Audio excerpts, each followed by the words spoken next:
In this video, I'll tell you how you can try to get your children, or nieces and nephews, into tabletop wargaming. Now, if the analytics that I see on my YouTube channel mean anything, it seems as if tabletop wargaming is generally enjoyed by people over the age of 18. Now, there are some of you out there who are already starting to write a comment, well, I'm 12-year-old, or 13 or 14, and I've been playing for 5 years, and that's cool. That's what we want, because we want a next generation of tabletop gamers. But there are some of you out there who either have children or have nieces and nephews and things like that, and you'd like to kind of pick up that flag and try to build the next generation of, tabletop warriors. And I'm all for that, frankly. I'm not a child owner myself, but I know a lot of viewers are.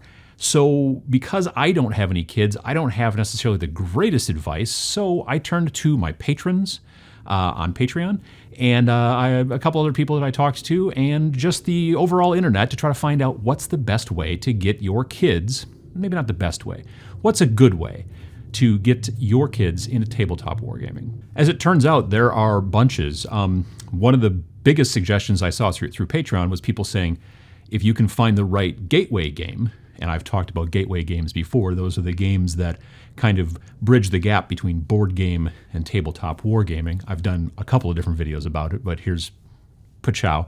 But a gateway game like that can frequently help younger people, younger kids, get into what you want to kind of get them into, being just full-on, regular wargaming.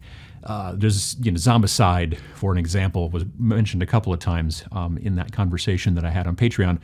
And I don't disagree. It's a good game. You can kind of strip some of the rules out so that you can kind of ramp up the complexity over time.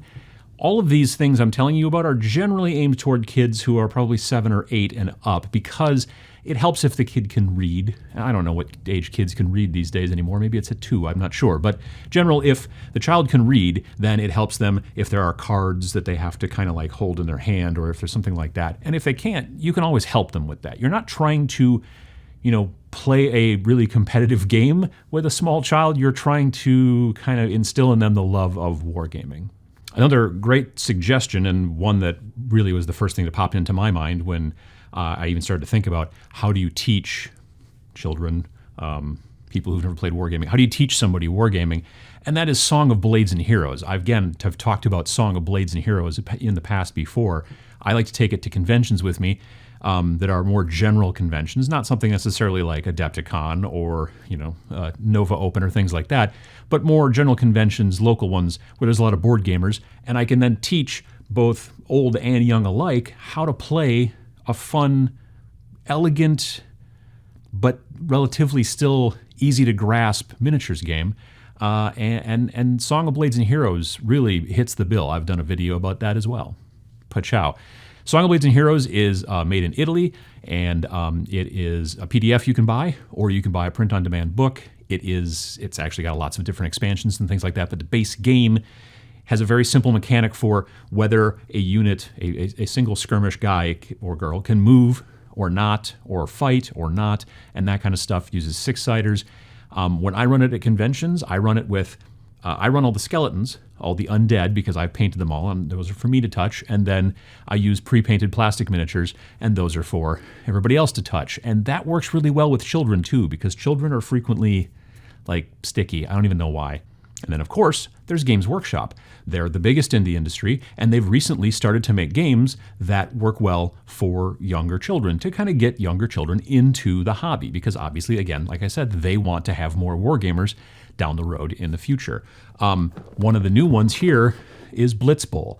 Blitz Bowl is a basically kind of simplified version of Blood Bowl. Okay, so this is basically Blood Bowl, but it's been kind of stripped down, simplified. It's got just 2 sprues in it. It's got humans and some orcs, but it's got not got nearly as many as come in the big Blood Bowl. It's got a smaller pitch. It's a little bit more card oriented, and it says it's for ages 8 and up, and it's supposed to go for 40 minutes. It's a nice little setup, and the thing that's great about it, I think, is just the fact that it's a good stepping stone. It's a gateway to a gateway, because really, in my mind, Blood Bowl itself, the big version, is kind of a gateway game getting into miniature games in general through the lens of sports, and that kind of stuff. Fantasy sports, but still sports nonetheless.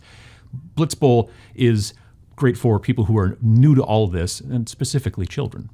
And then, of course, there's Space Marine Adventures, the Labyrinth of the Necrons. So this is a co-op board game. It comes with models, which are really interesting because they are, for the first time in America, these are the Japanese one-sprues that you could buy only in Japan, and they're all different Space Marines. You've got one with a heavy bolter, you've got one with a combat knife, you've got one with a flamer, and you can only get these in Japan. Now they come in Space Marine Adventures, and there are 5 of them, and they come in colored plastic as well. So these are the models that you play with, and then you're playing against Necron chips. They're not actual models, they're actually just cardboard chips. Kind of along the lines of the little blips in something like Space Hulk, when you're trying to figure out where the gene stealers are, and then you kind of, pop them up and go, ta-da. You don't do that in this game. This game, it's co-op against the Necrons, going through this kind of tiled board thing. It's almost like a simplified version of Space Hulk, sort of.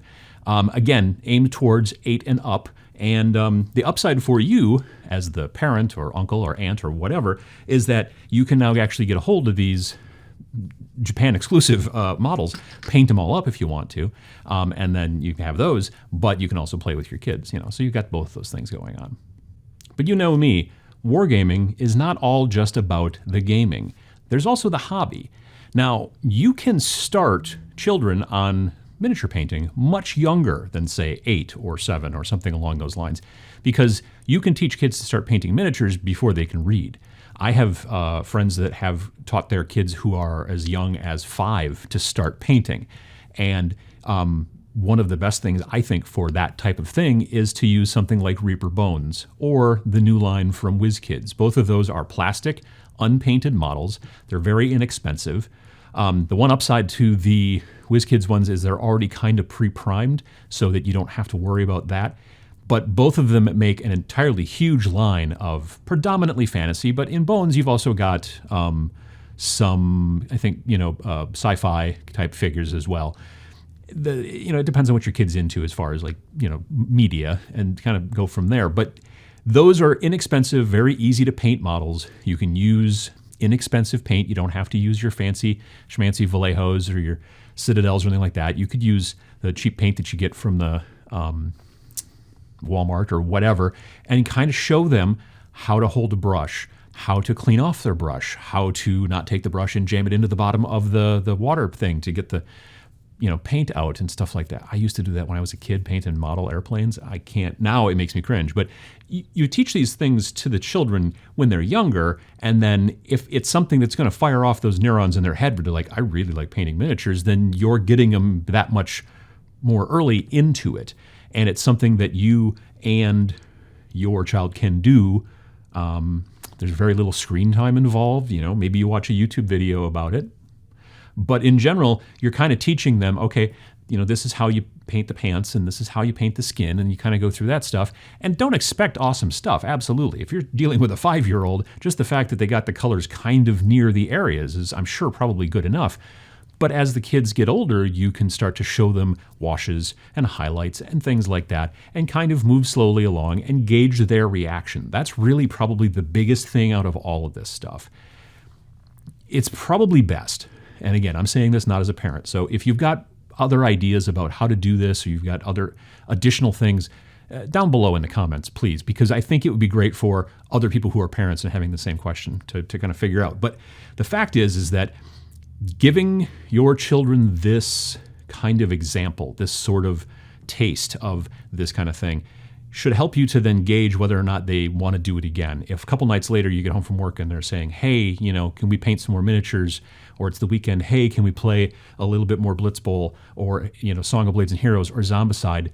You can then, by example, keep teaching them this. And then if they get to a point where they decide, no, I'm really interested more in basketball or reading and writing and drawing and things like that, then obviously, if you're a parent, you need to try to foster whatever the interest is.